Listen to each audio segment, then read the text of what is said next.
Get her out of my OR. Dr. Thomas Green's voice cut across the trauma bay like a scalpel. I don't take orders from nurses who think they watched enough war movies. He didn't even look at Sarah when he said it. He just kept his eyes on the chart, his hand already reaching for the phone to call someone else.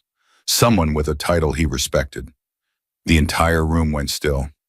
4 nurses, 2 residents, 1 attending, all of them staring at the floor. Nobody said a word, because nobody ever did when Green talked like that. But tonight was different. Tonight there was a soldier bleeding out on that gurney, and tonight the woman Green just humiliated was the only person in that building who knew exactly how to save him. If this story moves you, hit that subscribe button right now and drop your city in the comments below. I want to see how far this story travels.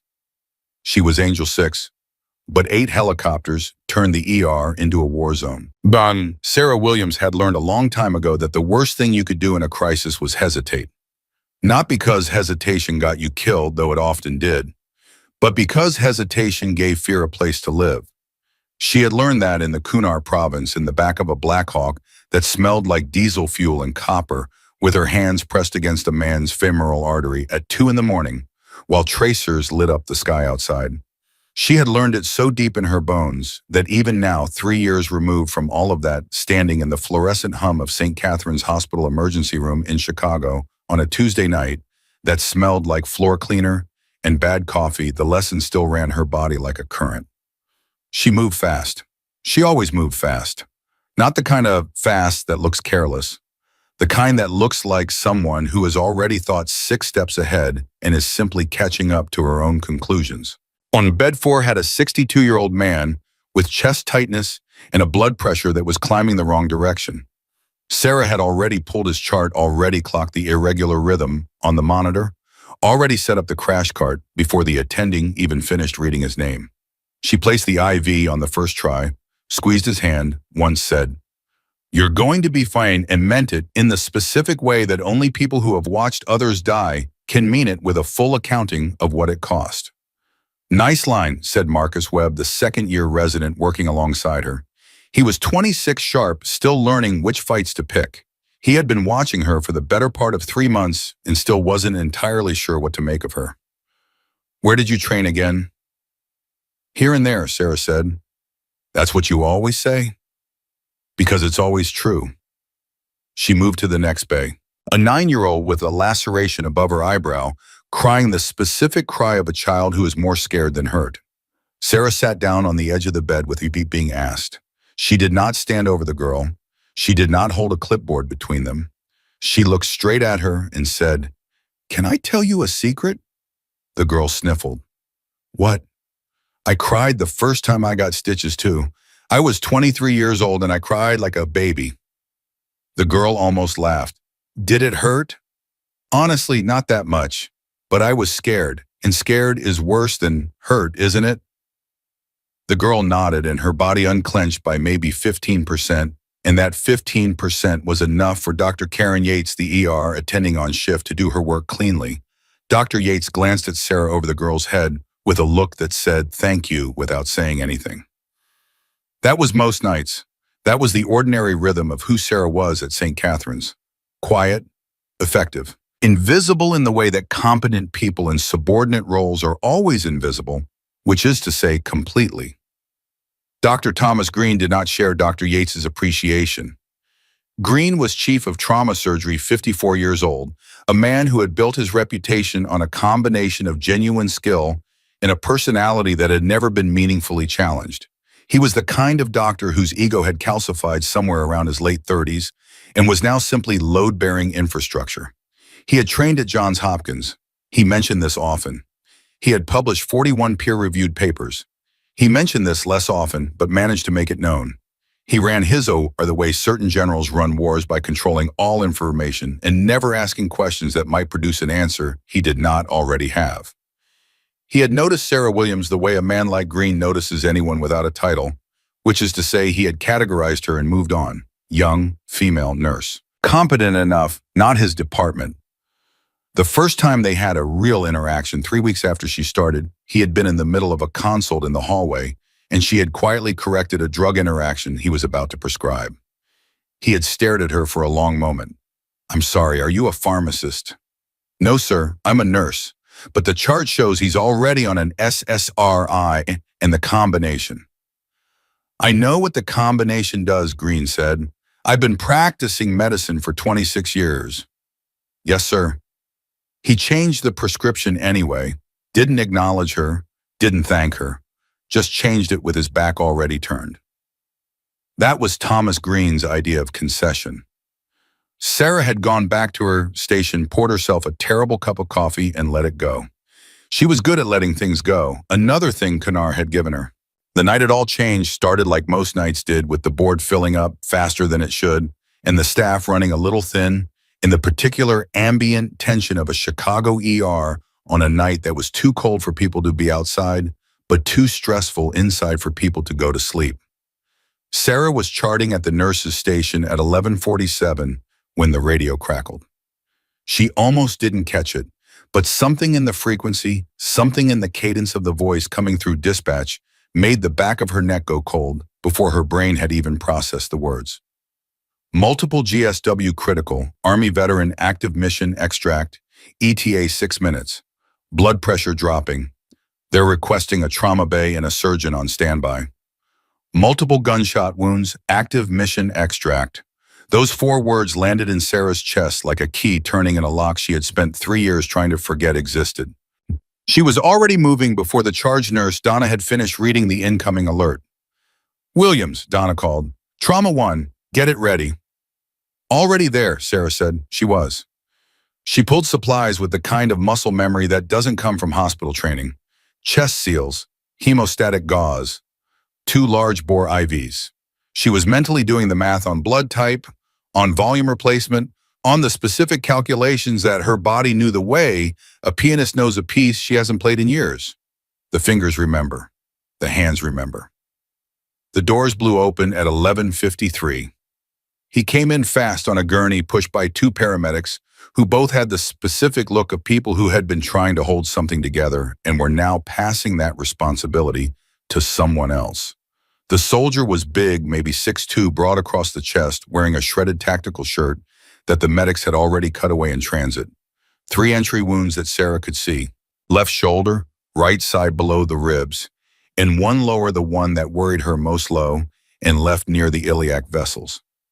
His blood pressure was 72/40. His name, the paramedics said, was Staff Sergeant Brian Holt, 34 years old, Army Ranger, extracted from a situation about 40 miles outside the city that nobody was going to give her more detail on tonight. His eyes were open. That surprised her. Most people that far in shock were not present enough to keep their eyes open. But his eyes were open, and they were moving not randomly, but with intention, scanning the room the way a trained soldier scans a room, cataloging exits and threats and faces. His eyes found Sarah's and stayed there. She didn't look away. She held his gaze for exactly 1 second, the way you hold the gaze of someone who needs to know that the person next to them has been here before, and then she got to work. BP 72/40, heart rate 128, 2 units of O, negative already in, the paramedic was saying. Left shoulder wound is through and through, right lateral possible liver involvement. The lower left one we couldn't get pressure to hold. The lower left one, that was the one. She knew it the way she knew her own name. "I need another large bore in the right AC," she said to Marcus, who was already gloved and moving. "Run the second unit wide open and get me a fast exam right now."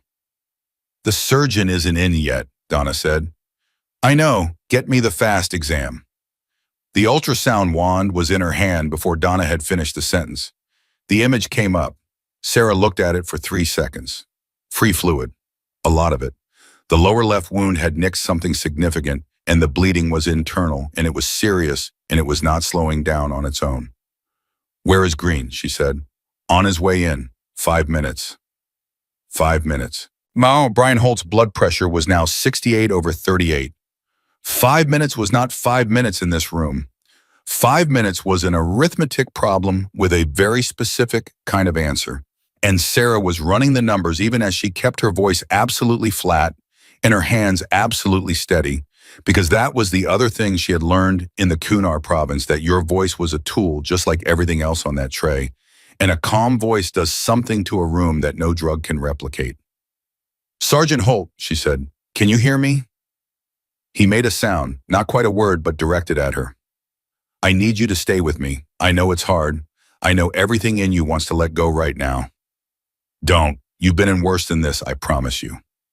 Something shifted in his face, some faint recognition, not of her she knew, of the words, the specific register of someone who knew what the inside of worse than this actually felt like. "You have," he started. His voice was barely there, a rough scrape of sound. "I'm your nurse tonight," she said. "That's enough. Don't talk, just breathe." Thomas Green arrived at 11:59. He came through the trauma bay doors already in his surgical gown, already issuing orders to the resident behind him, already moving with the particular energy of a man who believes that his arrival is the thing that transforms a crisis into a situation. He took one look at the board, one look at the ultrasound image, and began reconfiguring the room around himself. "What's the BP?"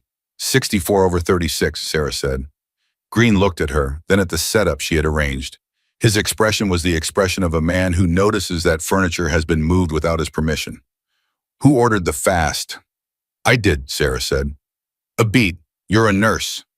"Yes." The image shows significant free fluid in Morrison's pouch in the left paracolic gutter. The lower left wound is the primary source.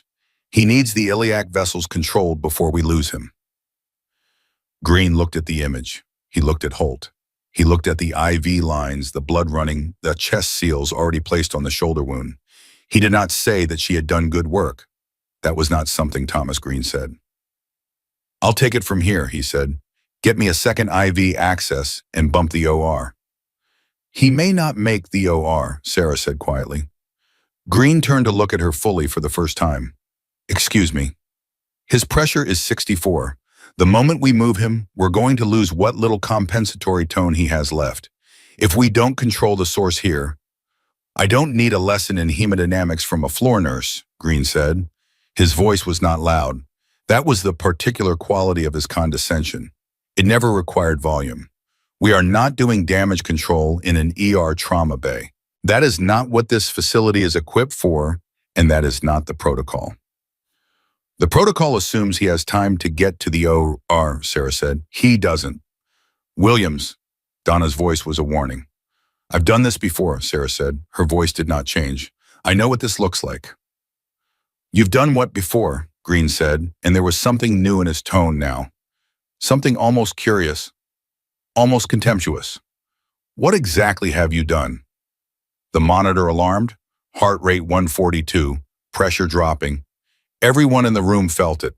That specific drop in temperature that happens when a room understands that time has just changed shape. Green looked at the monitor, his jaw tightened. He was good enough, whatever else he was, to read that number and understand what it meant. "Push another unit," he said. "Get me the OR on the phone. We're moving in 3 minutes." "He won't survive the transfer," Sarah said. "That is not your call. I know a field expedient compression technique that can bridge him. Junctional hemorrhage control modified for intra-abdominal application. I've used it on soldiers with less than this and gotten them stable enough for surgery. Give me 4 minutes." Green stared at her. The room was so quiet that the only sound was the monitor and the low, wet sound of Sergeant Brian Holt trying to keep breathing. "Get her out of my OR," Green said finally. His voice was perfectly even. "She is not performing procedures on my patient. Call the OR, get the team moving, and someone get me a second surgical resident in here right now." Nobody moved for a moment. That moment was its own kind of telling. "Dr. Green," Marcus said carefully, "his pressure is 62. I heard the number Webb. Move." Sarah did not move. She stood at the left side of the gurney with her hands at her sides, and she looked at Brian Holt. And Brian Holt looked back at her, and his eyes said something that she had seen in other eyes in other places, in the specific eyes of men who understood that they were at the precise edge of the thing, and that what happened next would either be the last thing or not the last thing. She made a decision. She had made decisions like this before, in other rooms, under other kinds of pressure. The decision was never really about courage. It was about arithmetic. It was about knowing with complete certainty that one course of action led to survival and another did not, and choosing accordingly. She pulled on a second pair of gloves. "Williams," Donna said sharply, "do not—" "Get Dr. Green's instruments ready," Sarah said. Her voice was so calm it almost sounded bored. "The moment I have pressure controlled, he takes over. He does the repair. I'm just buying time." She looked at Marcus. "Hold this side." Marcus looked at Green. Green's face had gone a specific shade of white. Then Marcus looked at the monitor. 60/28. He moved to the other side of the gurney. What Sarah did in the next 4 minutes was not something taught in any nursing curriculum in the country. It was something she had learned on the floor of a Black Hawk helicopter while a flight surgeon talked her through it over a radio with 15% battery life, with her hands inside a man's abdomen, while the helicopter banked hard left to avoid ground fire. It was ugly. It was not graceful. It was exactly as brutal and as precise as it needed to be, and it worked the way it had worked before, not because it was elegant, but because it addressed the specific mechanical reality of what was happening in Brian Holt's body with a directness that no amount of protocol could replicate. The bleeding slowed. The monitor shifted. Heart rate came down. Pressure climbed. 68, 74, 80/50. Sarah stepped back. Her hands were shaking just slightly in the specific way that the hands shake when the adrenaline has been burned clean and there is nothing left but the aftermath. "He's stable enough," she said. "Take him." The room was absolutely silent. Thomas Green had not moved. He was standing at the head of the gurney, and he had watched every second of what she had just done, and his face was something she had never seen on it before. Not anger, though there was anger. Not contempt, though there was residue of that too. He was looking at her the way a man looks at something he does not have a category for. Brian Holt's blood pressure was 82/54 and climbing. "Move him," Green said finally. His voice was different, not softer, but different. The team began moving the gurney. Sarah stepped back to let them pass. As the gurney went by, her Holt's hand moved, just slightly, a reach without enough strength to complete itself. She put her hand in his. His grip was almost nothing, a suggestion of grip. His eyes found her face. He said something. It was barely a whisper. She had to lean in to catch it. "Angel 6, he breathed. She went very still. Angel 6, the call sign of a combat medic unit. Specifically, it was the call sign that had been used by a forward surgical team in the Kannar province that had become something of a legend in certain army circles. A team that had maintained a zero-loss record for 14 months under some of the most brutal conditions of the entire Afghan campaign. A team whose lead medic had become among the soldiers who had passed through her hands something close to mythological. Nobody at St. Catherine's Hospital knew that call sign. Nobody in this building had any reason to know it. But Brian Holt knew it, and he was looking at her like he had known it from the moment his eyes had found her face and stayed there. Sarah held his hand until the gurney cleared the door. Then she let go. She turned back to the trauma bay. Marcus was looking at her. Donna was looking at her. 2 other nurses who had drifted to the doorway were looking at her. She pulled off her gloves. "Bay needs a clean," she said. Her voice was steady. "Let's reset." Nobody said anything for a long moment. Then Donna said very quietly, "Sarah, who are you?" Sarah dropped the gloves into the biohazard bin. She rolled her shoulders once. She picked up the next chart from the rack. "I'm the nurse on shift," she said. "Bay 4 needs a reset and bed 7 has been waiting 30 minutes. Let's go." She walked back to the floor and she did not look back, and the question that Donna had just asked hung in the air behind her the way questions do when they have found the exact shape of the thing they are asking about, when they have touched the edge of something that is much larger and much older and much more complicated than anyone in that room had understood until tonight. Down the hall in trauma or 2, Thomas Green was scrubbing in. He was a meticulous man. He scrubbed in the same way every time, the same count, the same motion. It was one of his rituals, and he did not deviate from it. But tonight his mind was not on the count. It was on a technique he had just watched performed in a trauma bay by a floor nurse. A technique he had seen described in military surgical literature. a technique that was not taught in any civilian residency program he had ever encountered, that required not just knowledge but repetition under conditions that he could not quite bring himself to name. He had practiced medicine for 26 years. He had seen a great many things. He could not recall ever seeing anything quite like what he had just seen. His resident leaned in. "You okay, Dr. Green?" "I'm fine," Green said. "Let's focus." But his hands, for the first time in a very long time, were not entirely steady. And in Bay 4, as Sarah Williams reset her station for the 100th time on a shift that was nowhere near over, the radio crackled again. And this time the voice on the other end was different, official, terse in the specific way of someone delivering information that has cleared multiple channels before reaching its destination. "St. Catherine's Trauma, this is Fort Bragg Medical Operations. We have a situation developing. We're going to need to talk to whoever handled the Holt extraction tonight." Donna picked up the radio, looked at Sarah.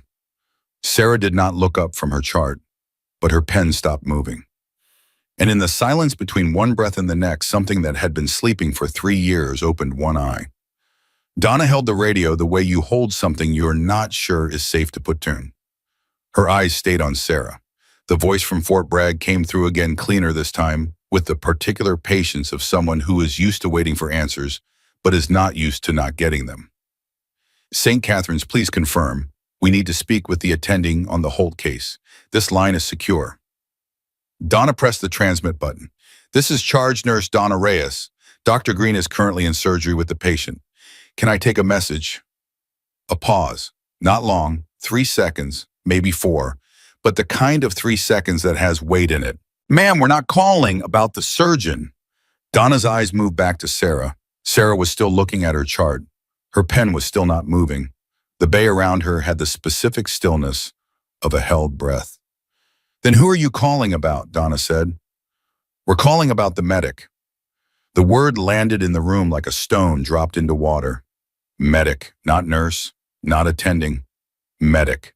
The distinction was so precise and so loaded that even Marcus, who was charting 3 feet away and pretending not to listen, looked up. Sarah set her chart down.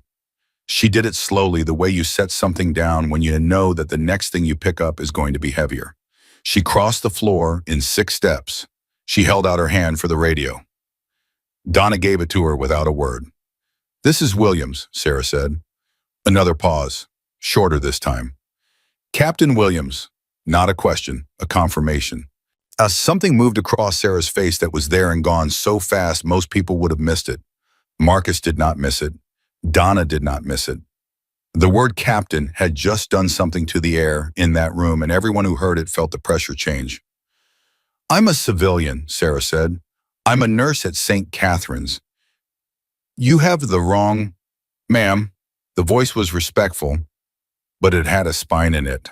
"Angel 6, Kunar Province, 14 months, 0 losses. We don't have the wrong person." The radio room went completely quiet. Sarah's hand tightened on the radio once, then relaxed, a decision moving through her body the same way her decisions always move fast and without ceremony. "What do you need?" she said. "Right now we need to know the status of Sergeant Holt, and we need to know what you did to stabilize him. Our medical team needs the specifics for post-op planning." "He's in surgery. Dr. Green has him. The lower left wound nicked the common iliac. I applied modified junctional compression to bridge until he could be moved. He was at 82/54 when he went back." She paused. "He'll make it." "That's our assessment too, based on what our embedded team saw in transfer." "Captain, don't call me that." A beat. "Ms. Williams, there's something else. We need to brief you on the situation Sergeant Holt came out of. There are elements of that situation that are still active and that have implications for this hospital tonight." Sarah looked at the clock. 12:17 in the morning. "What kind of implications?" she said. "The kind we'd rather not discuss over radio." She handed the radio back to Donna. "Tell them I'll call from the private line in the attendings lounge in 5 minutes.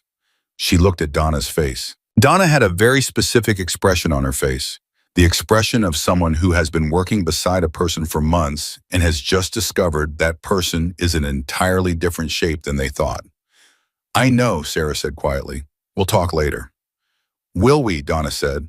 Yes. She walked to the attendings lounge and she did not look at anyone as she went. The attendings lounge smelled like old coffee and the particular brand of exhaustion that accumulates in rooms where tired people sit. Sarah picked up the direct line and dialed the number Donna had written down, and the call connected in half a ring. The man on the other end identified himself as Colonel Raymond Stokes, Medical Operations 18th Airborne Corps. His voice was the voice of someone who had been awake for a long time and had no expectation of sleep anytime soon. Sergeant Holt was part of a four-man element conducting a site exploitation in Cook County, Stokes said. I can't give you the nature of the target, Miss. What I can tell you is that the element was hit by an armed response they did not anticipate. 3 of the 4 are accounted for. The 4th is still in the field. Sarah sat down. One of your men is still out there. Correct, and the armed response is still active. We have reason to believe that the group that hit the element has medical intelligence suggesting Holt was extracted to a civilian hospital in the greater Chicago area. We're not ruling out the possibility of a secondary action. Sarah was quiet for 4 seconds. You think they might come here? We think we need to prepare for that possibility. We have assets moving, but we're asking the hospital to initiate a quiet security protocol. No lockdown, no announcement. We don't want to precipitate anything, but we want your staff aware and we want the patient protected. Have you talked to hospital administration? We're in contact with your chief of security, but we wanted to talk to you specifically because you have the situational awareness that administrative staff does not. And because Stokes paused. The pause was deliberate. Because we know who you are, Captain Williams. We know what you were trained to do. And we know that if something happens in that building tonight, you are going to be the most prepared person in it. Sarah looked at the wall, at nothing, at a blank institutional wall the color of old chalk. I'm a nurse, she said for the second time that night. Yes, ma'am, Stokes said. You're also the woman who maintained 0 losses in the most contested piece of ground in Kannar province for 14 consecutive months. Those 2 things are not mutually exclusive. She did not answer that. What do you need from me? She said instead. Eyes, judgment, and if it comes to it, command of the medical response. Our team will handle the tactical element. But if this hospital becomes an active scene, we need someone inside who can keep the patients moving and the staff functional. His voice dropped a register. The way you kept men moving and functional in conditions that were a great deal worse than this. Sarah was quiet for a moment, long enough for Stokes to let it sit. Send me what you have on the 4th man, she said. Everything. Injuries, blood type, last known status. If he's coming in, I want to be ready. She heard something in Stokes' voice. Not quite relief. Something adjacent to it. I'll send it through your charge nurse's secure channel. Give me 6 minutes. She hung up. She sat in the empty lounge for exactly 30 seconds. She had developed a habit years ago of giving herself 30 seconds. 30 seconds to feel whatever she was feeling fully and without apology, and then to put it somewhere it wouldn't interfere with the work. It was not suppression. She was clear on that. It was sequencing. You do not stop feeling. You decide when feeling gets to happen. She felt in those 30 seconds the specific vertigo of a past that she had folded carefully and placed in a box being unpacked by other people's hands. She felt the pull of 2 identities. The quiet, competent nurse she had spent 3 years carefully building, and the other one, the one with a rank and a call sign and a skill set that did not belong in a hospital hallway in Chicago. She felt the particular loneliness of being known in ways you have not chosen to be known. 30 seconds. Then she stood up, straightened her scrubs, and walked back to the floor. Thomas Green was standing at the nurse's station. He should have been in surgery. The surgery on Holt was a minimum of 2 hours. His presence here now was wrong enough that Sarah stopped walking for a moment. He turned when he heard her stop. His face was complicated in a way she had never seen it. Thomas Green's face was usually an expression of managed authority. What was on it now was something else. Something she might have called throne if she were being precise. Dr. Green, she said carefully, is Sergeant Holt? He's stable? Green said. Vascular had him. They're finishing the repair. He doesn't need me in there right now. He paused. He asked for you. Sarah blinked. He's conscious. He came up during anesthesia prep. He was agitated, combative. They were about to sedate him harder when he said, Green stopped. He seemed to be deciding something. He said your name. He said it clearly. He said Angel 6 and then your name. And then he said, tell her the fourth man is coming in hot. The floor seemed to shift very slightly beneath Sarah's feet. He said that. He said that. Green's jaw was tight. The fourth man. I don't know what that means. I assume you do. Sarah looked past him for exactly 1 second, at the ER doors, at the ambulance bay beyond them, at the dark and whatever was moving through it. It means we're about to have another patient, she said, and it means things are about to get complicated. More complicated than whatever that was you did in my trauma bay, Green said. The way he said it was not the way he had talked to her before. The contempt was gone. What was there instead was harder to characterize. It was the tone of a man who has found something he cannot fit into his existing framework and is not entirely sure whether to be angry about it or not. Dr. Green, Sarah said, I need you to listen to me right now, not as a chief of surgery and a floor nurse. I need you to listen to me as two people who are both responsible for what happens in this building tonight. He stared at her. There is a possibility, she said, keeping her voice very low, that the people who shot Sergeant Holt have reason to come here. Military is aware. Security is being briefed. We are not going into lockdown. But I need you to know, and I need the attending on the floor to know, and I need Donna to know that if something happens tonight, we follow a specific protocol. Patients do not move unnecessarily. Staff stays in their zones. Anyone who is not hospital staff and is not a patient does not go near Holt's room, and they do not go near whatever room the fourth man ends up in. Thomas Green looked at her for a long time. It was a different kind of looking than he had done before. He was not measuring her against his category of nurse. He was looking at her the way you look at a person when you realize you have been reading a map upside down. Who are you? He said. It was the same question Donna had asked. But coming from Green, it had a different texture. I'm the nurse on your floor, she said. And right now, that's exactly what this hospital needs. She held his gaze. Can you work with that? Another long moment. The monitor at bed 2 alarmed briefly and then settled. Down the hall, a phone rang 3 times and stopped. What do you need me to do? Green said. She almost didn't react to it. Almost. The almost was in the slight shift of her shoulders, the fraction of a breath that was something like relief. Keep the ORs ready. Keep your residents on the floor, all of them. And if I call for you, come fast, no questions. No questions, he repeated, as if testing the weight of the concession. No questions, she said. He nodded once. He went back down the hall. He did not walk the same way he had walked in. Something in the set of his shoulders was different, and Sarah noticed it and filed it and moved on. Donna was at the station. She had a piece of paper in her hand, secure channel printout. She held it out to Sarah. Staff Sergeant David Carver, blood type A positive. Gunshot wound right thigh, possible femoral involvement. Last radio contact 22 minutes ago. Extraction, Tay unknown. Traveling with a civilian, unidentified male, possible hostage situation. Vital signs unknown. Sarah read it twice. Traveling with a civilian, possible hostage situation. How did this come through the charge nurse channel? Donna said. I gave them your number, Sarah said. You gave the Army my number. Donna's voice was flat in the specific way of someone who has used up their capacity for surprise and is now simply processing sequentially. Okay, are you going to tell me? Later, Sarah said. You keep saying later. I keep meaning it. Right now, I need you to quietly reassign the rooms on the east corridor. Move anyone who's stable and mobile to the west wing. I want east clear. Donna looked at her. For the fourth man. For whatever comes through that door.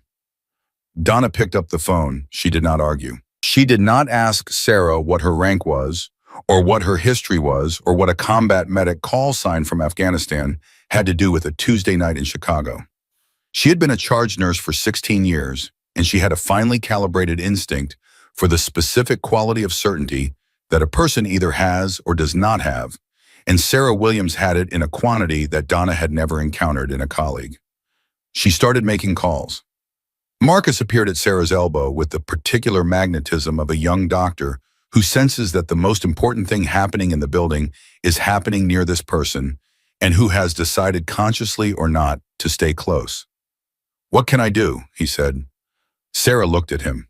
He was 26 years old and he was good and he was scared in exactly the right amount. Not too much, not too little. "You know how to apply a tourniquet," she said. He blinked. "Of course, Vaughn. I mean fast. I mean in the dark under pressure without thinking about it. Combat application." A pause. "I've done the simulation." "That's not what I asked." "Then no," he said. "Not like that." "Okay." She reached under the supply desk and came up with a training tourniquet from the kit she had quietly requisitioned 2 months ago and nobody had asked her about. She held it out. "You have approximately 20 minutes. Practice." Marcus stared at it, then took it. "This is not a normal Tuesday." "No," she said, "it's not." She was checking the trauma bay for the third time when the radio on Donna's desk went active again. But it was not Fort Bragg this time. It was Chicago Dispatch. "St. Catharines, we have an inbound ETA 4 minutes. GSW to the right thigh, significant blood loss traveling with a second individual nature unclear. They're coming in by private vehicle, not ambulance." Private vehicle, not ambulance. "Who called it in?" Donna said. "The patient called it in himself," dispatch said. "From a cell phone, said to tell the hospital the angel was expecting him." The angel. Sarah closed her eyes for exactly 1 second. David Carver knew her call sign, which meant Brian Holt, somewhere between consciousness and the OR, had found a way to send word. Which meant these men, these soldiers who had never set foot in St. Catharines Hospital, had trusted her before they ever saw her face, had aimed themselves at her the way she realized soldiers had always aimed themselves at her, with the specific faith of people who had heard the stories and decided that the stories were the kind worth believing. She was already moving to the ambulance bay. "Marcus," she called over her shoulder. "Here," he said. "Tourniquet goes on the right thigh the moment he's out of that vehicle. Don't wait for me to tell you. Don't wait for anyone to tell you. Just do it." "Got it." "Donna, I need green on the floor in 3 minutes." "On it." The automatic doors slid open ahead of her, and the cold Chicago air hit her face, and she walked out into it. And she looked at the dark at the end of the ambulance bay, and she felt in the particular way that the body carries its history, the faint echo of other nights and other dark, and the specific weight of being the person that broken things were always brought to. She had tried for 3 years to be invisible. She had tried to be a nurse in a hospital in Chicago and to let the other thing, the thing with the call sign and the rank and the 14 months of zero losses, stay folded in its box. She had tried with genuine effort and genuine sincerity, and she had been, she thought, reasonably successful. But there is a thing that is true about people who have been trained the way Sarah was trained, who have been tested the way Sarah was tested in conditions that peel everything away until only the core of a person remains. That core does not change. It does not diminish. It does not fold. It waits. And tonight it was done waiting. Headlights turned the corner at the far end of the bay, moving fast, too fast, the kind of fast that means the driver knows they are running out of something. Sarah rolled her sleeves up, and she walked toward the light. The car came in hard and stopped harder, the front bumper kissing the concrete barrier at the edge of the bay, with a sound like a period at the end of a very long sentence. Sarah was already at the passenger door before the engine cut. She pulled it open, and the smell hit her first iron and sweat in the specific organic weight of a man who had been losing blood for too long in a confined space. It was a smell she knew the way some people know a song, not by thinking about it, but by the way it moves through the body before the mind catches up. David Carver was in the passenger seat. He was conscious. That was the first good thing. He was conscious and his eyes were tracking, and when she put her hand on his neck to check his pulse, he turned toward the touch the way an animal turns toward warmth. "Angel 6, he said. His voice was wrecked. "Right here," she said. "Right here. Don't wuss away." His right thigh had a belt cinched around it, not a tourniquet, a belt, someone's actual belt, pulled as tight as a non-medical hand could manage. It had slowed the bleeding but not stopped it. The seat beneath him was dark and wet, and Sarah did not let herself look at how much. Marcus was at her shoulder in 4 seconds. He saw the thigh. His hands were already moving the training tourniquet coming out his fingers, finding the position she had shown him 20 minutes ago. He applied it with more confidence than she expected. Not perfect, but functional. The right placement. Enough. Good, she said quietly, just to him, and she felt him absorb that the way young doctors absorb affirmation quickly and with their whole chest. The driver's door opened. The man who stepped out was not a soldier. He was maybe 50, heavy-set, wearing civilian clothes that were too expensive for where he had clearly been tonight. His face had the expression of someone who has passed through fear and come out the other side into a kind of numb forward motion. There was blood on his sleeve that was not his own. "You Williams," he said. "I am," Sarah said. Carver said if I got him to Williams, he'd be okay. The man's voice cracked on the last word, just slightly. He said it about 40 times. The whole drive. "He's going to be okay," Sarah said. She meant it the same way she always meant it, with full accounting. "What's your name?" "James Arden," the man said. I was in the building when—" He stopped, started again. "They used me to get past the perimeter. I don't know what any of that means. I don't know what was happening in that building. They just—" He looked at his hands. "They just needed a face, someone who belonged there." Sarah looked at him for exactly 2 seconds. She filed the name. She filed the building. She filed the words, perimeter and face, and someone who belonged there, and she put them in the part of her mind that was running parallel to everything else, the tactical channel that never quite went quiet. "There's a security officer inside named Bowman," she said. "Tell him your name and tell him James Arden was the civilian with Carver. He'll take care of you. Don't talk to anyone else until you've talked to him. Can you do that?" Arden nodded. He looked like a man who was very grateful to be given specific instructions. "Go now," she said. "Straight inside." He went. The gurney came out and Carver came up onto it with the help of Sarah and Marcus and an orderly named Pete, who had materialized from somewhere in the way that good orderlies materialize quietly and exactly when needed. Carver hissed when his leg moved. He grabbed Sarah's wrist. "The building," he said. "Arden was their key. They walked him in and they used his credentials and he stopped to breathe. There were 6 of them. Only 3 went with the team. The other 3 are still active," Sarah said. His eyes confirmed it. "I know," she said. "We know, breathe." "They know about Holt," Carver said. "They know he survived. That's why they—" "Carver." She said his name the way she had learned to say names, with weight, with presence, with the specific frequency that cuts through pain and fear and lands in whatever part of a person is still functional. "I need you to let me work. You got here.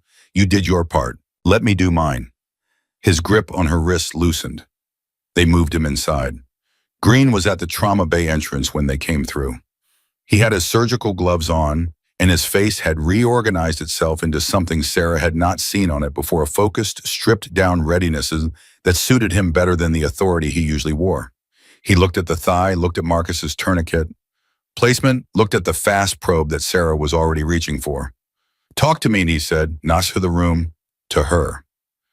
"Belt was on for approximately 40 minutes before Marcus got the TQ on," she said. "Possible femoral involvement. BP on arrival was approximately 70 by palp. He's conscious and coherent, which is a better sign than the blood loss suggests. I want a fast, and I want vascular on the phone before we move him." "Already called them," Green said. "They're finishing with Holt. 7 minutes." "He doesn't have 7 minutes sitting," Sarah said. "I know that." Green moved to the other side of the gurney. "What's your read on the vessel?" It was the first time he had asked her for a read.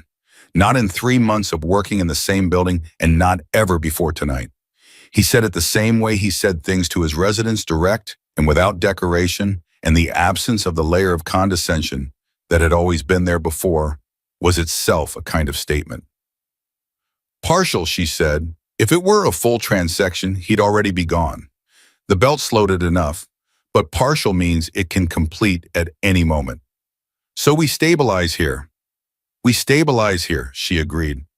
They worked, not in the careful, choreographed way of a surgical team with rehearsed roles, but in the improvised, attentive call and response way of two people who are different in almost every way except the one way that matters right now, which is that they both know exactly what they are doing, and they are both doing it for the same reason. Marcus watched and did what he was told, and learned more in 20 minutes than he had learned in the previous 3 weeks. Carver's pressure came up, not to normal, but to survivable. Vascular arrived at the 6-minute mark, not 7, and Green stepped back without being asked and let them take over. And the way he stepped back with zero hesitation and zero performance of reluctance told Sarah something about who Thomas Green actually was underneath the edifice he had built around himself. She made a note of it, filed it, moved on. The third thing happened at 12:51 in the morning. Donna came to find her. She walked quickly, which Donna did not do without reason, and her face had the tight, controlled look of someone who is managing information that she does not want to carry. Security found something, Donna said. She kept her voice low. East stairwell, 3rd floor. Sarah looked at her. Someone propped the door, Donna said, from the outside, with a piece of equipment that Bowman says he's never seen before and does not belong to the hospital. The east stairwell, 3rd floor, the floor where Brian Holt was currently in post-op. Sarah felt the temperature of her blood change. Not fear, something more calibrated than fear. The specific physiological state of a person whose training that has just clicked fully into gear, where the body stops being a feeling thing and becomes a functioning thing, where every resource is redirected to the singular channel of what needs to happen next. Where is Bowman now? She said. 3rd floor. He has 2 of his officers with him. He called the police, but they're estimating 10 minutes. 10 minutes. She looked at the clock. She looked at the floor. She looked at the ceiling, not because there was anything on the ceiling, but because that was what she did when she was moving pieces, when she was running the geometry of a problem that had too many variables and not enough time. Who else is on 3, she said. 4 post-op patients, 2 nurses, Jenna and Carla, night resident Dr. Patel. I need Jenna and Carla to move all 4 patients to the north wing right now, quietly. No announcement, no code, nothing that makes sound travel. She paused. Can Patel handle that? Patel's 28 and terrified, Donna said. But yes. Good enough. Call him. Tell him it's a precaution, not a confirmation. People move faster when they're not fully scared. Donna already had her phone out. Sarah went to find Green. He was at the sink outside Trauma 2 washing his hands, the long, methodical wash of a surgeon between cases. He heard her coming and turned before she reached him, which she noted because it meant he had recalibrated how much attention he was paying to her movements. 3rd floor east stairwell, she said. Someone got into the building. Holt's up there. Green's hands stopped moving under the water. How? He said. Propped door, external equipment, professional. How many? Unknown, up to 3 based on what Carver told me. Green turned the water off. He reached for the towel. His movements were very controlled. What do we do? Security is up there. Police are 10 minutes out. What we do is make sure there is nothing on that floor worth coming for. She met his eyes. We need to move Holt. He just came out of vascular surgery, Green said. Moving him is a risk, Sarah said. I know. Leaving him there is a bigger one. Green was quiet for exactly 4 seconds. She watched him calculate, watched the clinical part of his mind run the numbers against the tactical part that he was only beginning to engage, watched him come to the conclusion she had already reached 3 minutes ago. Where do we move him? He said. Cardiac ICU on the 2nd floor north wing. It's monitored, it's staffed, it has 2 access points I can control. You've already the access points, Green said. It was not quite a question. I mapped the whole hospital 2 weeks after I started, she said. He stared at her, not with contempt, with something that was starting to look around the edges like a meridian. Of course you did, he said. They moved Holt at 1:04 in the morning. Green managed the medical side. Sarah managed everything else. She walked ahead of the gurney through the corridor, not running but moving with the purposeful economy that she had learned meant cover this ground, assess this space clear, this route without announcing to anyone watching that that was what she was doing. Marcus pushed the gurney.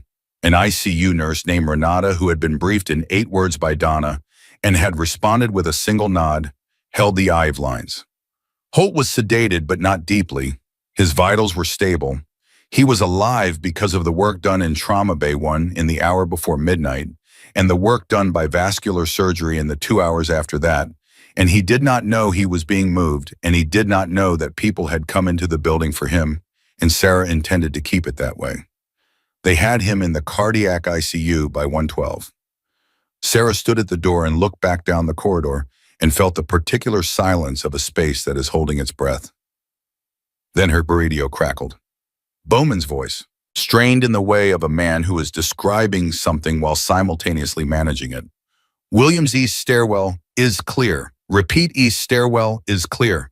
But we found 2 on the 2nd floor south corridor. They're not presenting as a threat right now. They're dressed as maintenance. 2 men dressed as maintenance on the 2nd floor south corridor at 1:15 in the morning. How close are they to the ICU, she said. 50 feet, Bowman said. 50 feet. Keep your officers between them and the ICU entrance, she said. Don't approach. Don't make them move until the police are inside the building. The moment they feel cornered, they become a different problem. Copy, Bowman said. Marcus was beside her, and again she could feel him working to keep his breathing even. 50 feet, he said quietly. 50 feet with 2 armed security officers between them and us, she said, and 8 minutes until police. And you're not scared, Marcus said. And it wasn't an accusation, it was genuine puzzlement, the honest bewilderment of a young man watching someone operate in a mode he had not previously witnessed. Sarah thought about how to answer that.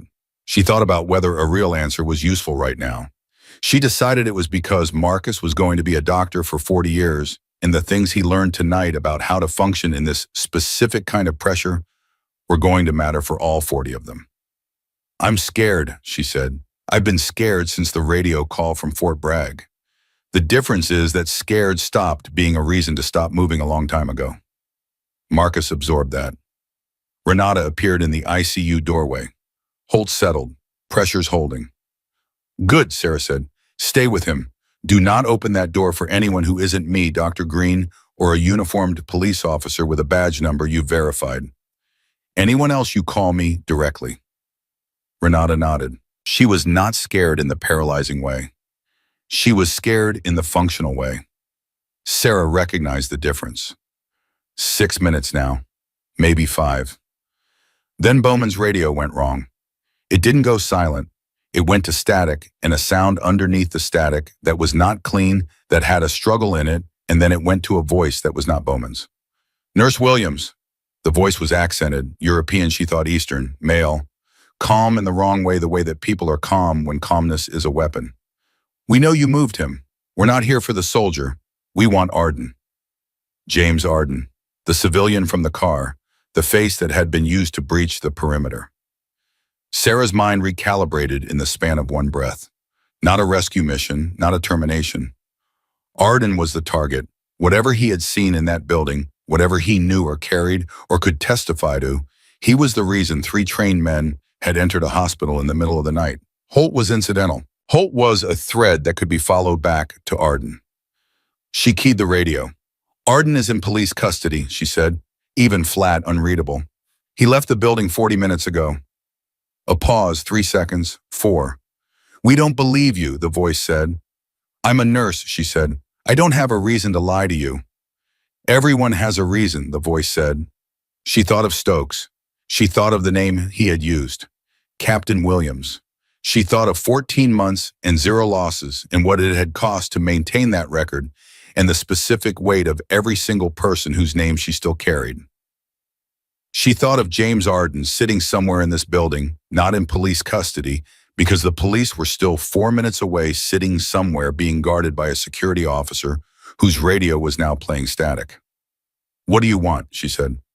We want to walk out, the voice said. No police, no complications.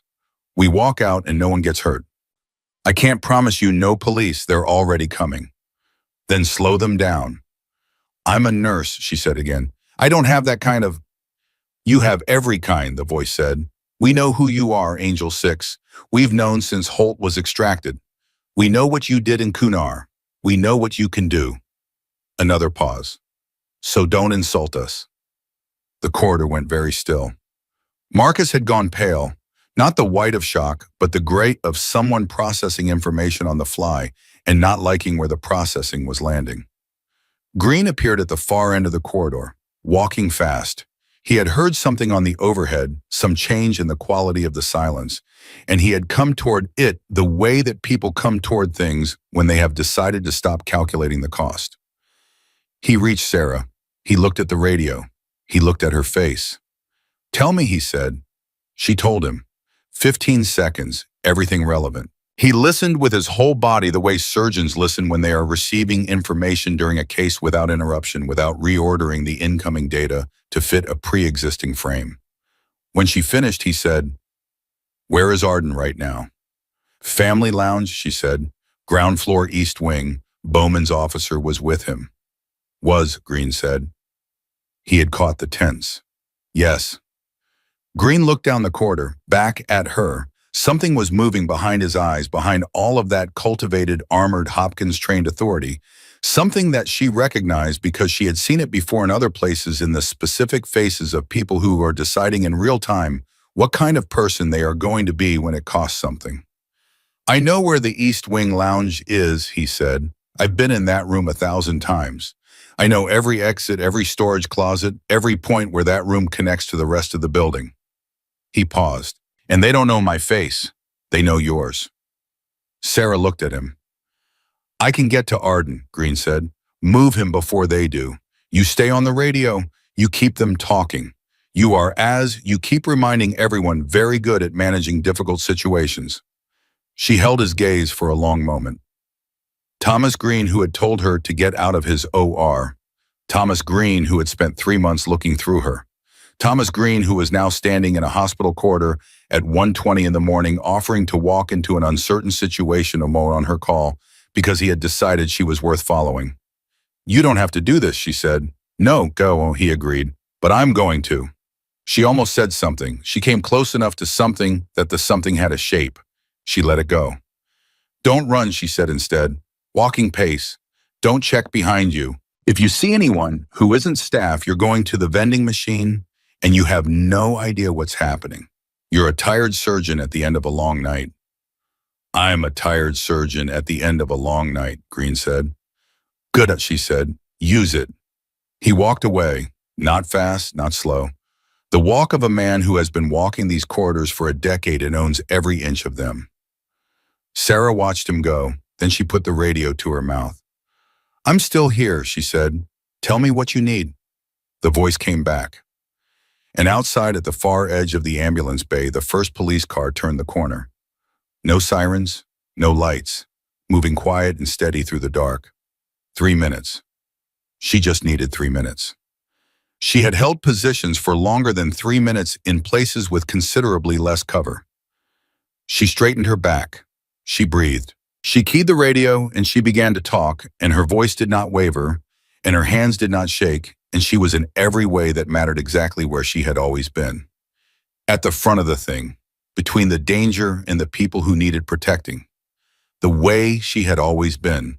The way she had never, regardless of what she told herself in quiet moments, actually stopped being. She kept them talking for 4 minutes and 37 seconds.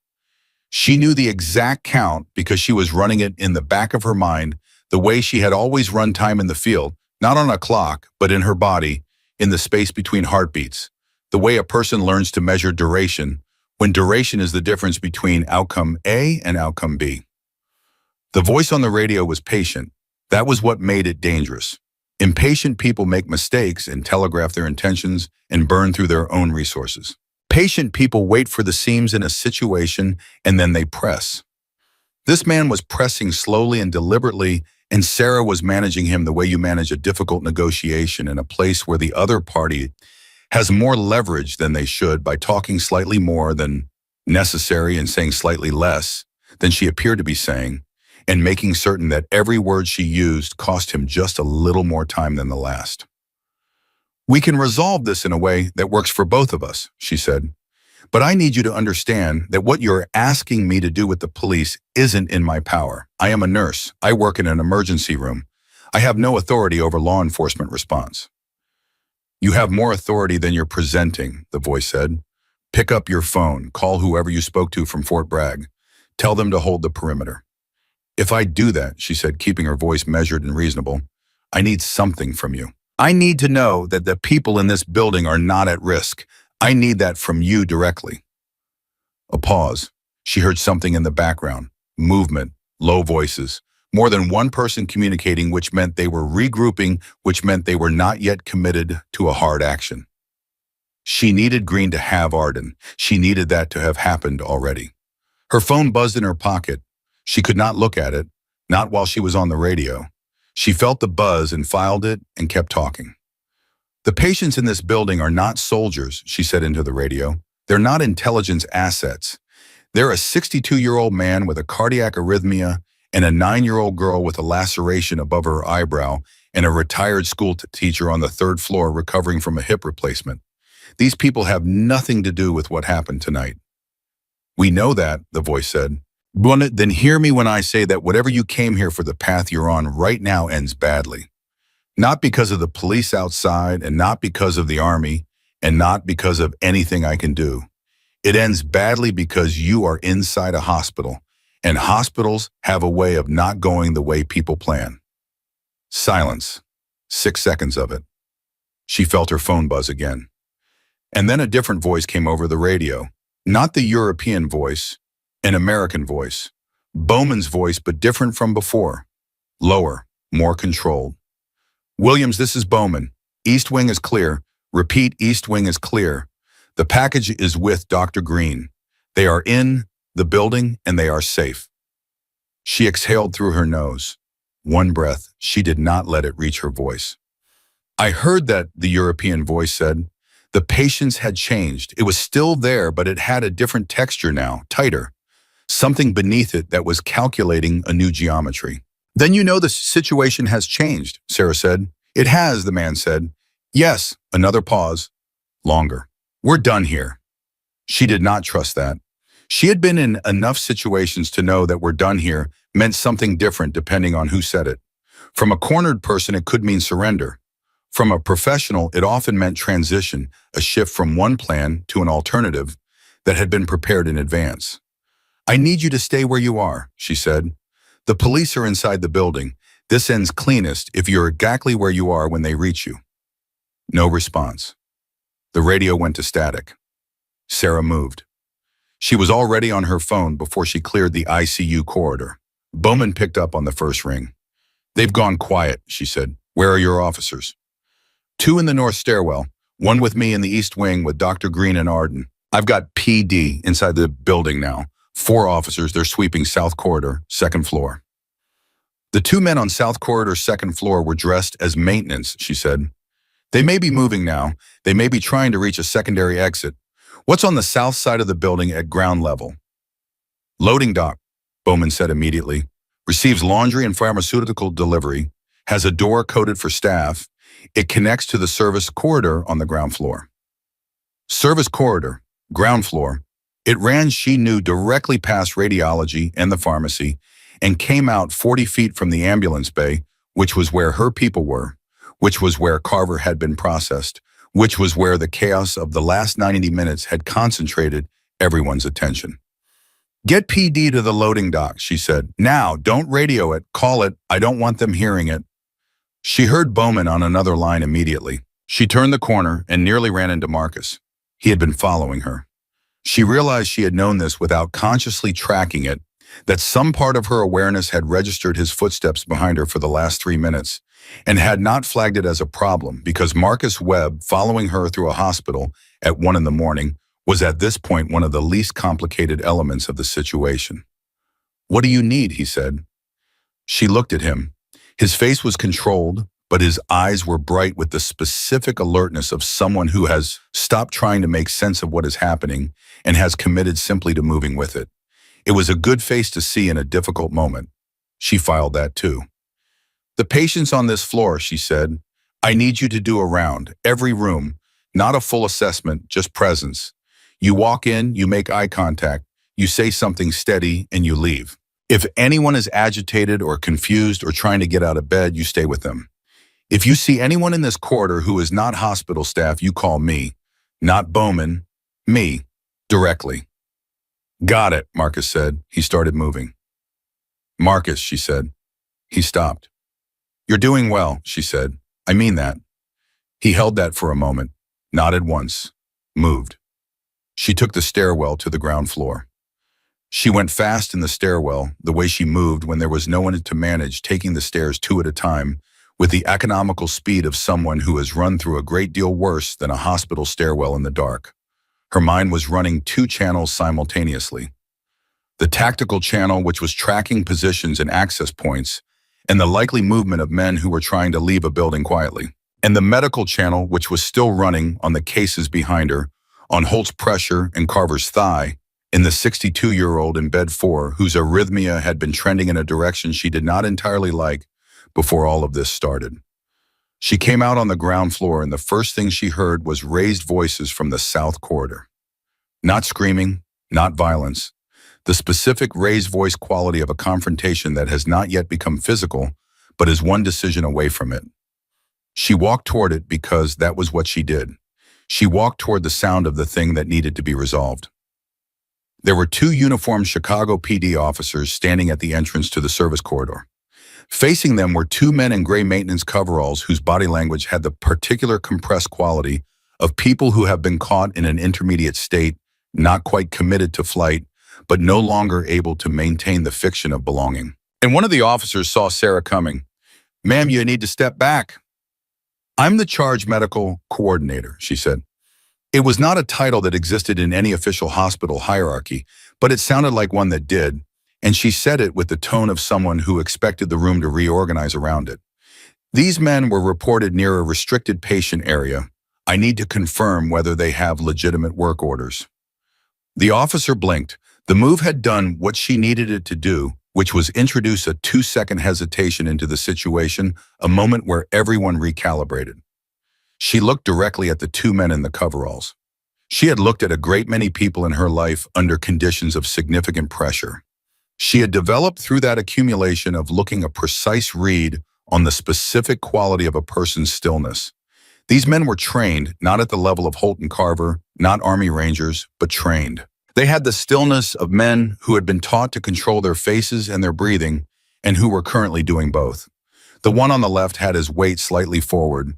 The one on the right had his right hand at his side, not in his pocket, not crossed, just at his side, in the specific position of someone who has thought about where their hand needs to be. She kept her voice completely level. "Do you have your work order numbers? I can verify them with facilities management."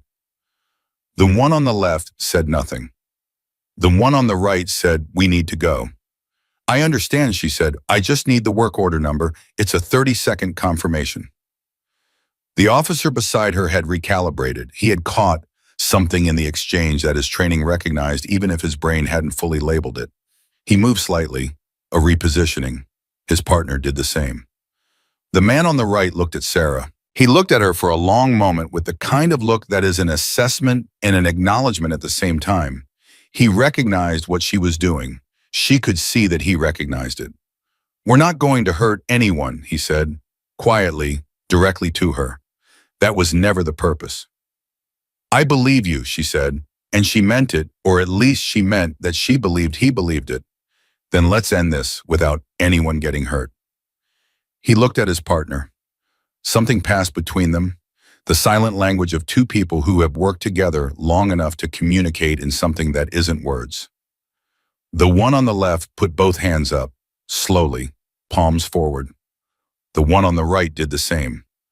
The two officers moved in, professional and fast. Sarah stepped back and let it happen. It was over in 40 seconds. She leaned against the corridor wall and breathed. Just once, just deeply. The kind of breath that is an accounting, a brief inventory of the body after a period of sustained high alert. Everything was still running. Everything was still functional. She was fine. She thought of Stokes on the phone. She thought of the word captain in his mouth and the way it had landed in her chest like a stone she hadn't expected to find there. She thought of 3 years of quiet incompetence and carefully maintained invisibility, and the fact that it had all come undone in a single night, not because she had been careless, but because the world had decided, as it occasionally does, that a person's carefully constructed piece is less important than their particular skill set. She was still thinking this when her phone rang. Fort Bragg, Stokes's direct line. "We have the third individual," Stokes said without preamble. "He was apprehended in the ambulance bay by Chicago PD approximately 3 minutes ago. The scene is secure." A pause. "Are you all right?" "I'm fine," she said. "The hospital. Secure, no casualties. Holt is stable post-surgery. Carver is in the OR with vascular. Arden is with Dr. Green." A silence on the line that had a particular quality to it. The quality of a man on the other end of a phone call who has just received a briefing that confirms something he already believed but needed the data to support. "Captain Williams," Stokes said. "Don't," she said. "I'm not going to make this into something you don't want it to be," he said. "I'm just going to tell you what I told my people 3 hours ago when I sent them to that hospital. I said if anything goes wrong inside that building, you follow the lead of whoever the nurse is. I said that because I know your record and because your record is not the kind of record you retire from." He paused. "I was right." She didn't answer that for a moment. "What happens now?" she said. "Now the Army thanks St. Catherine's Hospital for their cooperation and discretion. Arden will be taken into protective custody. There will be a debrief involving you, but we can schedule that at your convenience." Another pause, this one more deliberate. "And then we talk about whether you want to come back." There it was, the thing she had been feeling at the edge of the conversation since the first radio call. Not a surprise. Nothing about tonight had been a surprise, not to the part of her that had always known that a past like hers doesn't stay past, it simply waits. "Come back to what?" she said, not a refusal, genuinely asking. "Medical operations is running a new field training program," Stokes said, "integrating civilian trauma protocols into combat medicine. We need someone who has done both, someone who can walk into a room with a military surgeon and a civilian ER attending and talk to both of them in their own language." He let that sit. "You've spent 3 years doing exactly that, even when you were trying not to." She looked at the corridor, at the fluorescent lights that were the same fluorescent lights as always, at the linoleum that had a scuff mark near the pharmacy door that she had walked past 1,000 times, at the whole ordinary visual grammar of a place she had come to in order to be a different kind of person, and that had tonight refused to let her be anything other than what she actually was. "I'll think about it," she said. "That's all I'm asking," Stokes said. "Get some sleep, Captain." She hung up. She stood in the corridor for exactly 30 seconds. Then she went back to work. The floor needed her. The cases that had been running parallel to all of this quietly and without drama needed attending. The 62-year-old in bed 4, whose arrhythmia had been producing numbers she did not like, needed a complete reassessment. There were charts to close and IV lines to check, and a 9-year-old somewhere who needed to know she was going to be fine. She found Donna at the central station. Donna looked at her face with the comprehensive read of someone who has been watching faces in crisis for 16 years. "It's over," Donna said. "It's over," Sarah said. Donna nodded once. Then she said, "Bed 4, his rhythm changed while you were gone. Dr. Yates is with him, but she wants your read."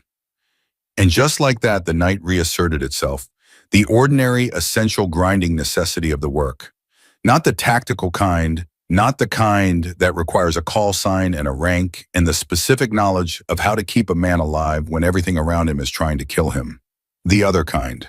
The kind that had brought her here in the first place, the stubborn belief that the skills she had built in the worst conditions she had ever experienced could mean something in a place that was not at war. She went to bed 4.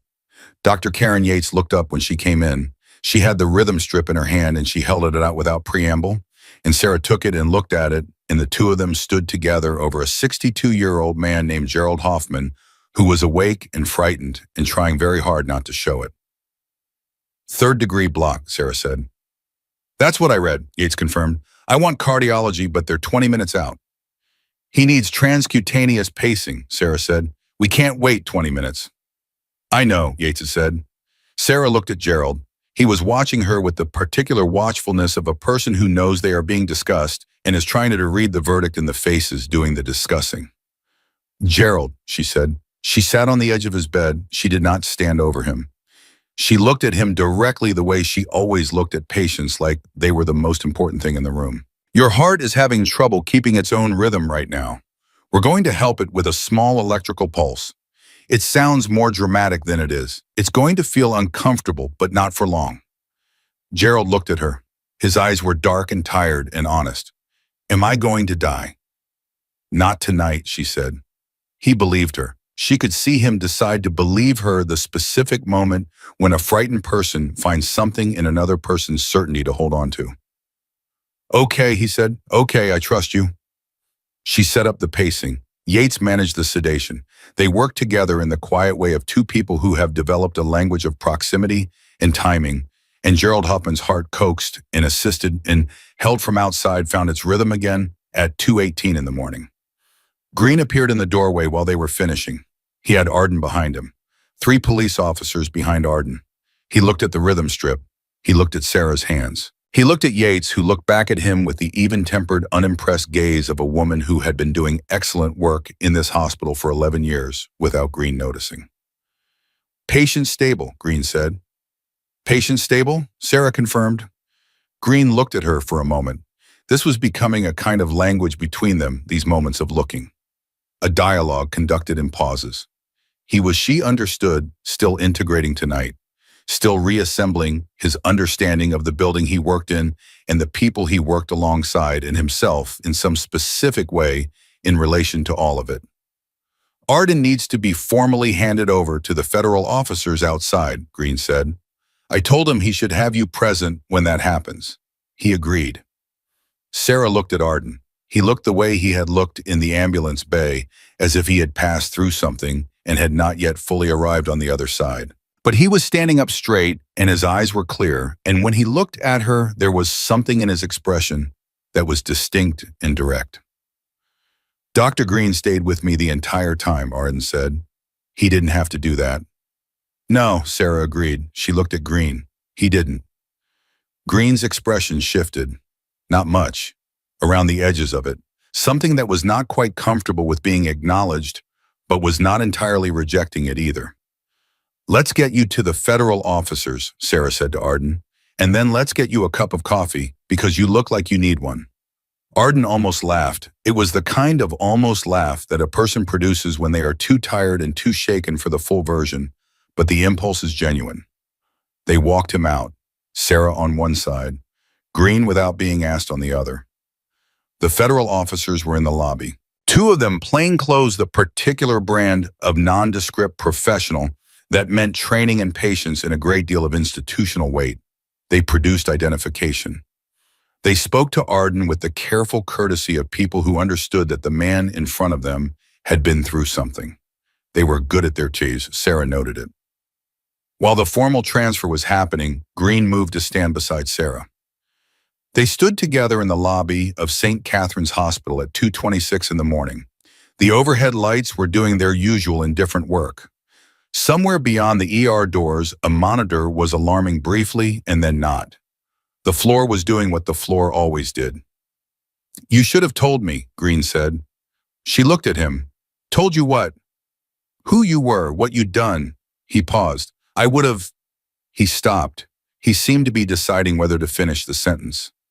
You would have what, she said, not unkindly, genuinely. I would have been different, he said finally.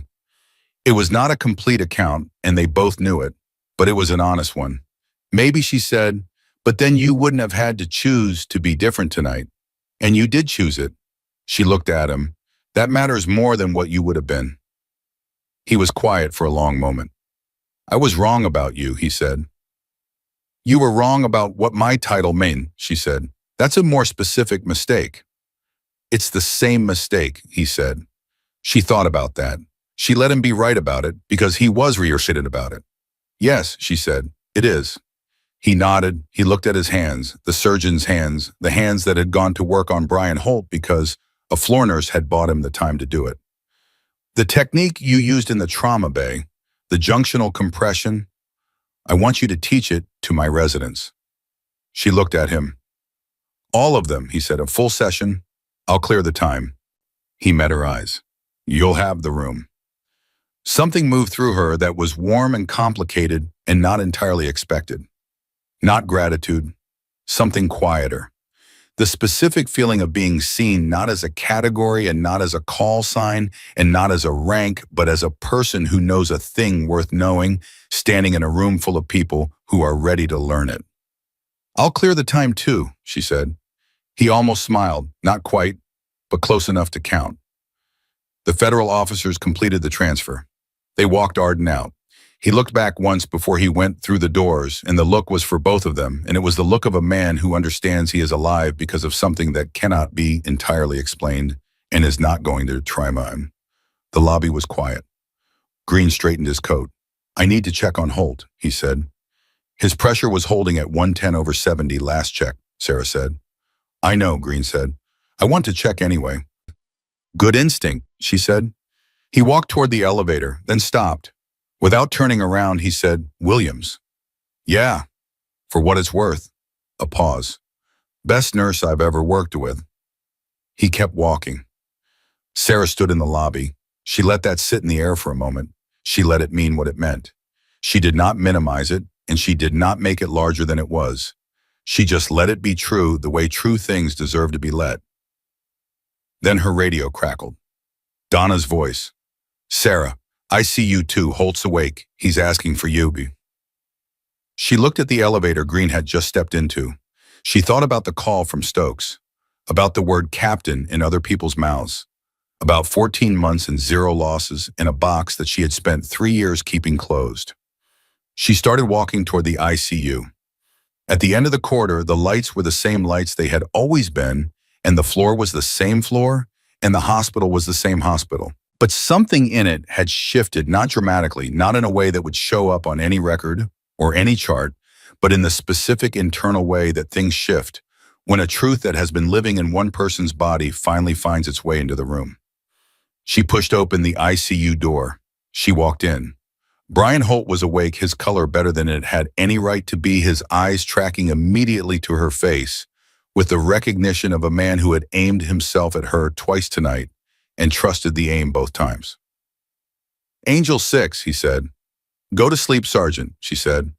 He smiled, just slightly, the smile of a man who has been in enough dark places to know that coming out of one is worth something.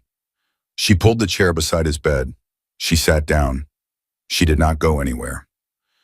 Outside in the Chicago dark, the night was doing what nights do, moving toward morning, carrying its weight toward the light. Brian Holt did not go back to sleep. Sarah had told him to, and he had looked at her with the patient, faintly amused expression of a man who has been given orders by people with considerably more institutional authority than a night shift nurse and has developed a refined capacity for selective compliance. He was awake, and he intended to stay that way, and the tilt of his jaw communicated this without requiring words. How long have you been at this hospital? He said. 3 years, she said. 3 years. He said it the way you say a number when you're doing math in your head. And nobody knew. Nobody asked, she said. He looked at the ceiling. His breathing was still careful, the breathing of a man whose body was doing significant repair work and was allocating its resources accordingly. But his mind was running. She could see it running. I heard about Angel 6 when I was a staff sergeant on my second tour. The guys coming back from Kunaru talked about the medic team that didn't lose anybody. 14 months. We thought it was a rumor. The kind of story that gets built up because people need something to believe in out there. It wasn't a rumor, she said. No, he said, it wasn't. He turned his head to look at her. Why'd you leave? She had been asked this question before. By her mother once carefully. By a VIA counselor twice in ways that were trying to be clinical and were not quite succeeding. She had given different versions of the answer, depending on what the asker could hold. She gave Holt the true version, because he had earned it, and because it was late, and because some conversations can only happen in rooms where people have recently been close to dying. I lost someone, she said. On the last mission, first loss in 14 months, specialist named Danny Rios, 22 years old from Corpus Christi. He had a sister named Maria who sent him homemade tamales in vacuum-sealed packages every 3 weeks.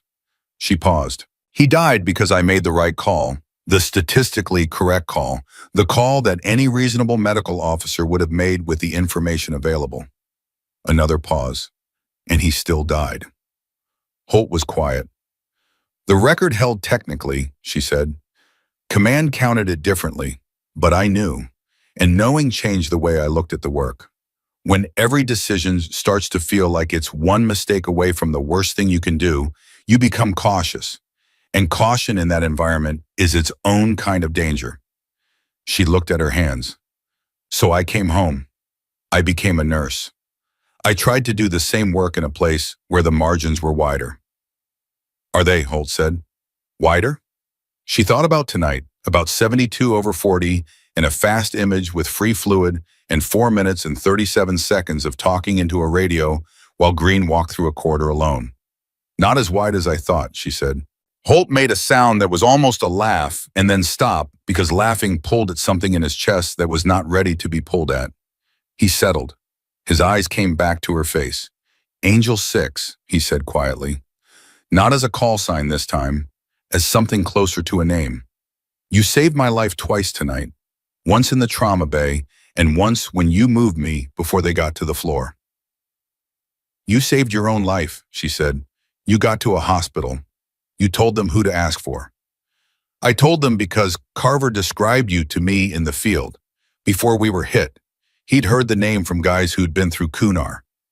He stopped to breathe. He said if anything goes wrong tonight, there's a nurse at St. Catherine's in Chicago, and she is not actually a nurse, and if you can get to her, you'll be okay. He held her gaze. He was right. She heard something in that, the weight of how far back the threads of tonight ran. Men she had never met carrying her name through deployments and briefings and field conversations, passing it along like a coordinate. She had tried to put distance between herself and that version of her life, and the distance had turned out to be an illusion maintained by the fact that no one had come looking yet. They had come looking tonight, and the version of her she had tried to retire had shown up anyway, had shown up so completely and so naturally that even she could no longer pretend it was a separate self. Her phone buzzed. She looked at it. Stokes. A text this time, not a call. It read, debrief scheduled for 900 tomorrow at Federal Building downtown. Your attendance is requested, not required. Either way, thank you, Captain. She looked at the word captain for a long moment. Then the ICU door opened and Marcus came in slightly breathless, with the look of someone who has been moving quickly for the last hour and is only now beginning to feel the toll of it. How is he? Marcus asked, nodding at Holt. Stable, Sarah said. What's happening? Green wants you on the floor, Marcus said. He says non-urgently, but he said it in his urgent voice so. Holt looked at her. Go, he said. I'll still be here. I know you will, she said. She stood. She put her hand briefly on his arm, the way she put her hand on patients' arms when she meant stay here, you matter, I'll be back. Then she followed Marcus out. Green was at the trauma bay entrance. He was standing with a woman Sarah had not seen before, for late 40s, composed in the specific way of someone who inhabits authority, the way other people inhabit clothes. She wore civilian clothes but carried herself with the posture of someone who spent a significant portion of her life in uniform. A laminated ID on a lanyard. Sarah caught the crest on it before the woman turned fully. Department of Defense. Williams, Green said. This is Dr. Patricia Nolan. She's the director of the Joint Trauma Training Initiative out of USUHS. Nolan extended her hand. Her grip was direct and brief. I've been following tonight's events through Colonel Stokes, she said. I was already in Chicago for a conference. When he told me what happened here, I wanted to come. She looked at Sarah without the need to look her up and down because she had already made her assessment from across the room.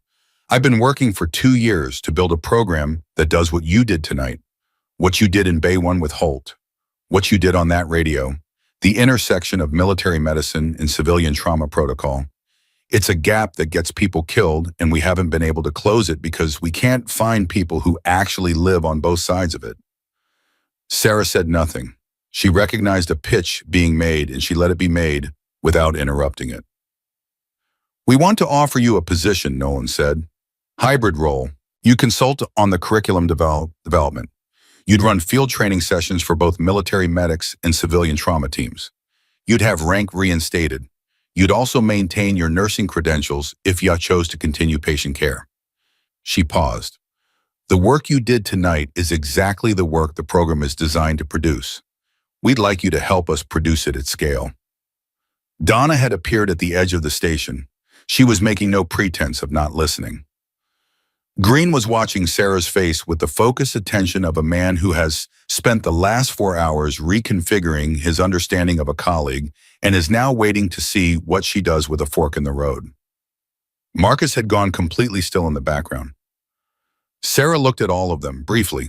The faces of the people who had built themselves around her over the last 3 years in this building, who had tonight been asked to trust her with things that their job descriptions did not cover, and who had trusted her. She looked at Nolan. What's the patient care component? Nolan blinked. It was the first question she had not entirely anticipated. That would be at your discretion. The primary focus is... I understand the primary focus, Sarah said. I'm asking whether the program design includes direct patient contact or whether it's purely instructional. We can build it to include patient contact, Nolan said carefully, if that's a condition. It is, Sarah said. I became a nurse because I needed to keep my hands in the work. Not above it, in it. Curriculum and training are important, but they don't replace the room. I need to still be in the room. Nolan looked at her for a moment. Then she said, all right. And I want to be based here, Sarah said, in Chicago, at this hospital. Nolan looked at Green. Green said, that's not going to be a problem. It was said with the total absence of ambiguity of someone who has decided something and does not require consensus on it. Donna made a sound at the edge of the station. Not quite a sound, more of a controlled exhale, the kind that contains an entire speech compressed into a single breath. Sarah looked at Nolan. I'll come to the debrief tomorrow at 9. We can talk details then. Nolan nodded. She seemed underneath the composed authority genuinely pleased. The way people are pleased when they have been looking for the right piece and have found it in a place they didn't think to look. Bring your questions, she said. We'll answer all of them. She left, the room recalibrated in her absence. Green moved to stand beside Sarah. He did it naturally without ceremony, the way that people move to stand beside someone when they have decided in some unspoken and uncomplicated way that this is where they stand now. You're going to take it, he said. I'm going to think about it, she said. You've already thought about it, he said. She looked at him. He was right. She had thought about it in the 30 seconds she was sitting in Holt's room before Marcus came through the door. She had thought about it in the way that fully formed decisions present themselves after a night like this one, not as conclusions reached through deliberation, but as things that have been true for some time and are finally willing to be acknowledged. Yes, she said, I'm going to take it. Donna said from the station without looking up from her chart, finally. Sarah turned to look at her. Finally what? Finally something makes sense. Donna put her chart down. She had been a charge nurse for 16 years, and she had the specific tiredness of a person who has run a very long distance and is now within sight of the end and is still running because the running is what she knows. She looked at Sarah with 16 years of accumulated judgment and 2 hours of something that had reconfigured what that judgment was built on. I knew something was different about you from the first week. The way you moved, the way you read a room before you walked fully into it, the way you never looked surprised when things went wrong, only faster. She paused. I just didn't know the word for it. The word was medic, Marcus said from the background. The word was Angel 6, Donna said. She held Sarah's gaze. And this hospital is better for having had her whatever they decide to call her next. Sarah felt something move through her that she did not immediately name. She let it be unnamed. Some things were more complete without a label. She picked up the next chart from the rack. The floor did not stop for revelations or federal offers or the quiet seismic shifts of a night that had redrawn the internal map of every person in the building. It kept its own time measured in vitals and IV drips and the endless accounting of human bodies doing their complicated, fragile work of staying alive. She went back to it the way she always went back to it, with her full attention and her full self and the specific dedication of someone who has understood at some point that cannot be precisely located, that the work is not separate from who she is, but is, in fact, the clearest expression of it. She checked Gerald Hoffman in bed 4. His rhythm was holding. He was asleep, his face relaxed in the particular way of someone who has been frightened and has come through it and is now borrowing against relief. She adjusted his blanket. She checked his monitors. She did it quietly without waking him. She checked the 9-year-old who was also asleep. Her laceration closed and bandaged her breathing, the deep, uncomplicated breathing of a child whose body knows nothing is seriously wrong. Her mother was in the chair beside her, also asleep, her hand still holding her daughter's hand across the bed rail. Sarah looked at the two of them for a moment. Something about the image was uncomplicated in a way that very little tonight had been. A mother and a child, a hand held in the dark, the oldest possible arrangement. She moved on. At 4:12 in the morning, Brian Holt had a visitor. The visitor came through proper channels, which is to say he had been cleared by the 2 Chicago PD officers stationed on the ICU floor, which is to say that Colonel Stokes had been thorough in his arrangements even from a distance.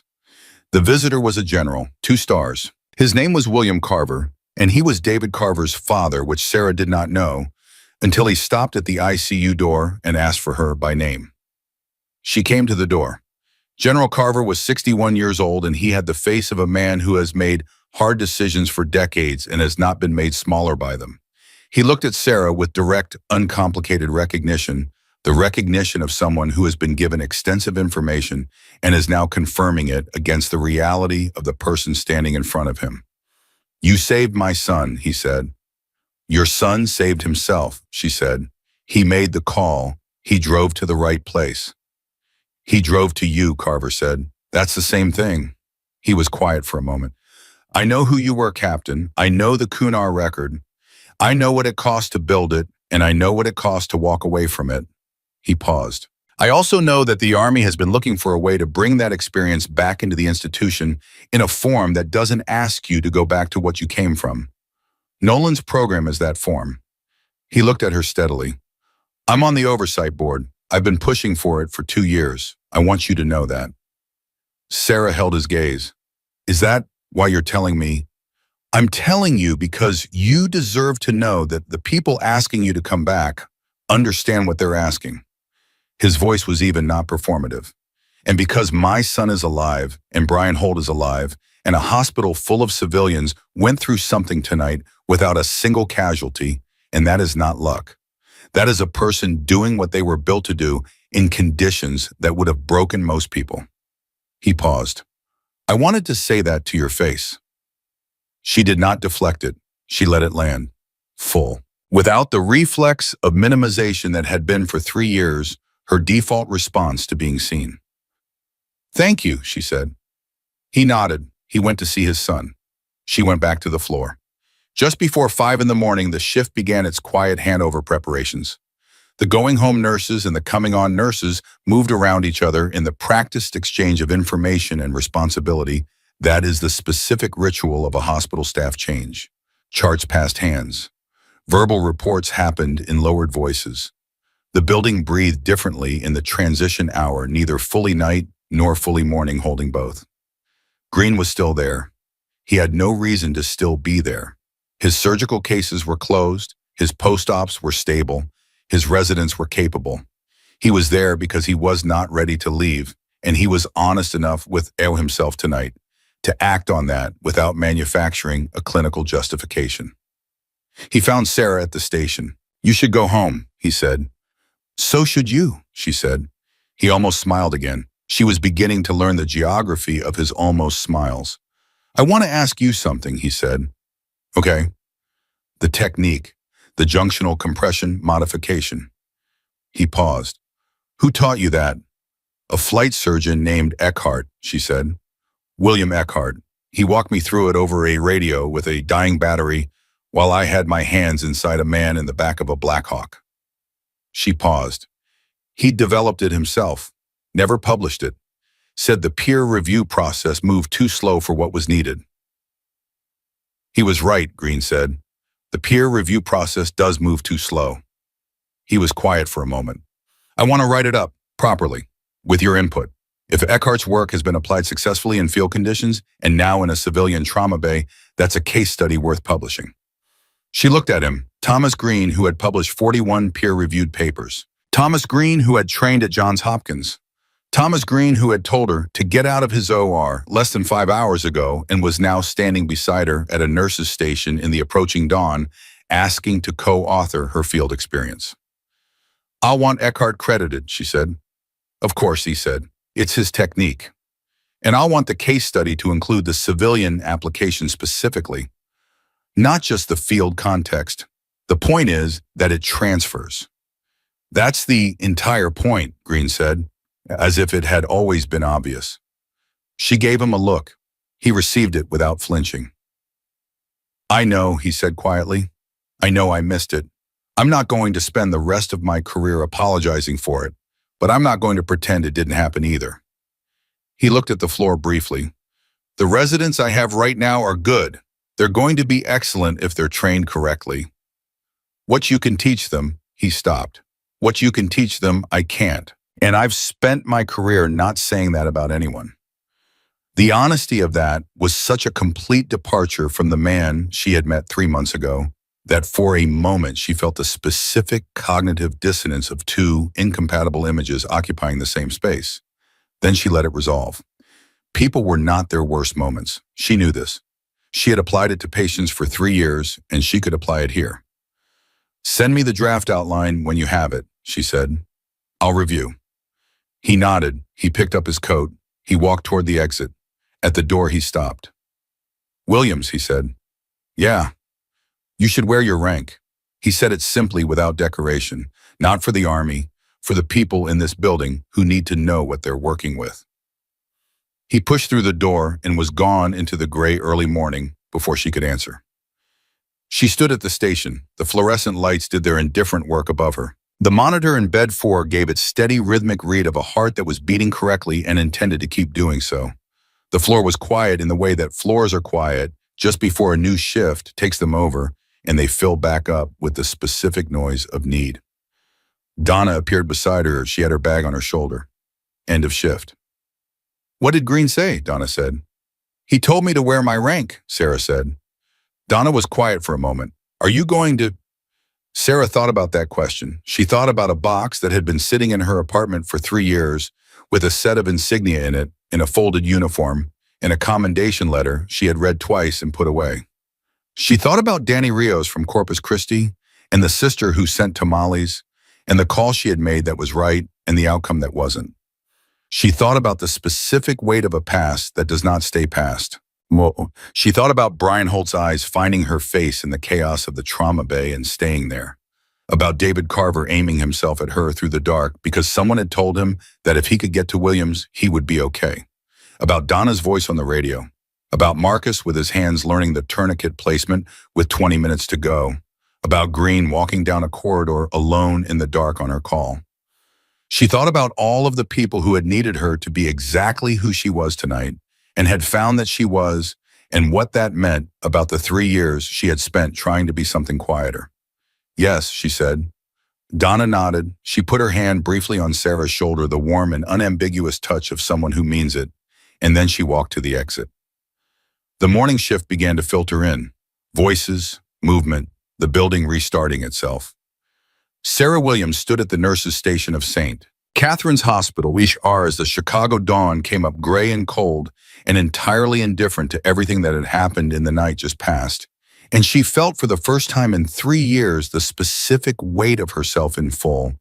Not the reduced version, not the carefully managed version, not the version that kept its history in a box and its call sign in the past, but all of it, the nurse and the captain, and the 14 months and the 0 losses, and the 1 loss that had cost her the most, and the technique learned over a dying radio in a banking helicopter, and the hands that remembered what the mind sometimes tried to forget. All of it, present, hers. She picked up the first chart of the new morning. And Angel 6 went back to work.